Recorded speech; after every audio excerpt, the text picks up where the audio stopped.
Bon, aujourd'hui on fait quoi? Non, parce que là en fait ils attendent. De quoi? Mais non. Bon, ok. Eh salut, bienvenue au Ciné GT Gaming, je vous avais pas vu, j'espère que vous allez bien. Moi ça va, la forme. Alors aujourd'hui, on se retrouve pour une nouvelle chronique. Il s'agit de mes plaisirs coupables. Pourquoi mes plaisirs coupables? Parce que, disons que franchement, on sait qu'au niveau du scénario c'est pas folichon, on sait que c'est un film assez nanardesque, que voilà, qu'il est assez what the fuck sur les bords, mais on apprécie grandement ce film, c'est-à-dire qu'on prend un malin plaisir à le revoir. Et on sait que vraiment voilà, c'est un film qu'on trouve super fun et que en général donc on dit que voilà, c'est un plaisir coupable. Et donc le premier film qui sera dans cette catégorie donc de mes plaisirs coupables, il s'agit d'un film que j'ai vu je pense 20-30 fois, j'ai dû le voir beaucoup de fois quand j'étais petit. Il s'agit des Ailes de l'Enfer de Simon West qui a réalisé ici donc son premier long métrage. Faut savoir que c'est produit par Jerry Bruckheimer. Jerry Bruckheimer est un peu donc le producteur par excellence des années 80-90, c'est-à-dire que dans tout ce qui est le domaine de films d'action, il a eu beaucoup de succès commercial et pas mal de films aussi qui sont devenus on va dire plutôt cultes, comme American Gigolo, Top Gun, Le flic de Beverly Hills, The Rock, Pearl Harbor, Armageddon, etc. et tout. Donc il a produit pas mal de ces films, Esprit Rebelle, etc. Donc plein de trucs, et Pirates des Caraïbes, il a produit plein de films. Et c'est vrai que à cette époque-là, donc encore dans les années 90, et ben Jerry Bruckheimer est voilà, quelqu'un qui pèse à Hollywood. Donc c'est pas, maintenant les blockbusters actuels c'est plus les trucs de super-héros, bah à l'époque c'était plus des gros films d'action quoi, bien bourrin. Et c'est vrai que moi j'ai été bercé plutôt dans ce domaine-là, donc dans tout ce qui est le cinéma action 80-90. Et j'en ai mangé beaucoup quand j'étais petit. Et du coup c'est vrai que bah Les Ailes de l'Enfer fait partie je pense de ceux que j'apprécie le plus. Mais vraiment que je trouve le plus sympathique à regarder. Vraiment sympathique grâce à son casting 4 étoiles et ses personnages hauts en couleur comme John Malkovich ou John Cusack, Nicolas Cage, Danny Trejo ou bien encore Steve Buscemi. On peut vraiment dire que le casting a de la gueule, que ce soit pour l'époque ou encore pour maintenant. Et c'est vrai que c'est la grosse force du film, c'est ces personnages qui sont vraiment, ma foi, complètement dénurés.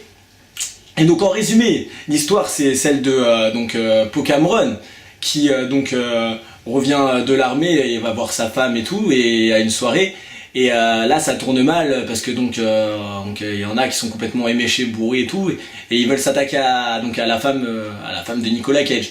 Donc forcément lui va se défendre et malencontreusement l'un des trois larrons qui l'a attaqué va se faire tuer par le personnage de Poe Cameron. Du coup il va se retrouver en prison, il est incarcéré donc 8 ans, et donc au bout de ces 8 ans d'emprisonnement, donc il est acquitté, il peut sortir. Et donc là, au moment où il doit quitter le pénitencier, il se retrouve donc dans cet avion pour pouvoir rentrer chez lui. Sauf que dans cet avion, en fait, il est affrété pour que donc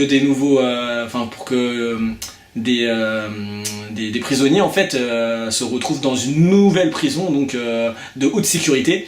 Et donc du coup, ils ont décidé, voilà. C'est un peu débile quand même, hein, comme concept. Ils ont décidé donc de mettre tous les pires criminels des États-Unis quoi, de les rassembler dans le même avion. Donc forcément, bah, si t'as mis les pires criminels, bah, qu'est-ce qui va se passer dans l'avion? Bah, ça va mal tourner. Les prisonniers vont prendre le pouvoir, notamment grâce au personnage de Cyrus le Virus, interprété par un John Malkovich fidèle à lui-même, c'est-à-dire excellent. Donc moi j'adore quand il fait le méchant, John Malkovich je le trouve hyper crédible. Et donc là il fait pas exception. Et forcément Nicolas Cage en bon sauveur va essayer justement d'arrêter les criminels donc dans cet avion. Il sera suppléé aussi par pas dans l'avion mais sur le terrain par John Cusack qui joue un agent et tout.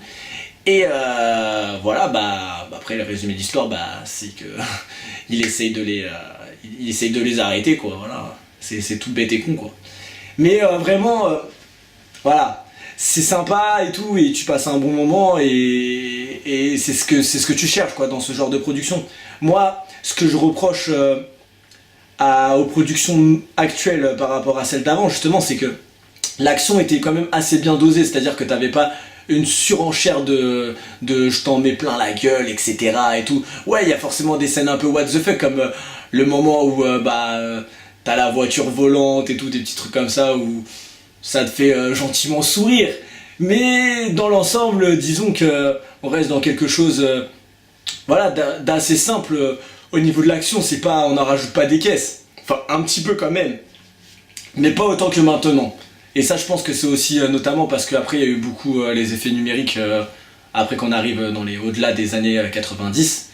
Et donc, comme je disais, donc ce film, donc, il date de 1997, donc il arrive après, un an après The Rock. Donc The Rock hein, de Michael Bay, qui est aussi un très bon film d'action que j'aime beaucoup. Et donc Bruckheimer, voilà, là c'est le premier film qu'il fait sans son autre producteur Simpsons, donc qui est mort en plus, ouais, je crois à la même période. Et donc du coup Bruckheimer après s'est lancé en solo, donc dans les productions de films. Et c'est vrai que celui-là a plutôt bien marché. Ça n'a pas été non plus un succès commercial retentissant. Il a fait, je crois, ouais, plus d'un million d'entrées, un peu plus d'un million d'entrées en France. Il a fait un peu plus de 100 millions de dollars de recettes sur le sol américain. Le budget, ouais, il tourne aux alentours des 75 millions de dollars, il me semble. Donc voilà, c'est... Disons que, voilà, c'est pas...